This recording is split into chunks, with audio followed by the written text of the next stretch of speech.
That's actually brings me to a really interesting, topic, maybe a sensitive one, but I think an important one, which is as sales have changed and we gone from whatever they made them in, the centuries, past. You mentioned cotton. I think at one time hemp was used for sales and all that, and we moved into more of the synthetic fibers. And you talked about a lot of those, polyester, the one in the middle, that name I can't remember, but carbon fibers, and we're talking about laminating.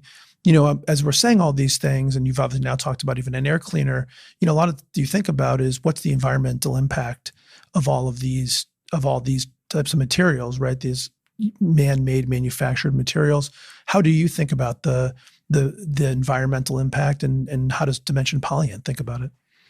Well, we think a lot about it, Ari. And actually, driving out here today, I was just on the final call confirming that we got our carbon offset certificates.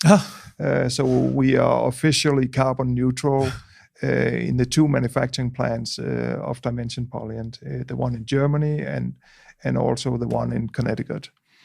So that's something we are really proud of, and it's really important to us.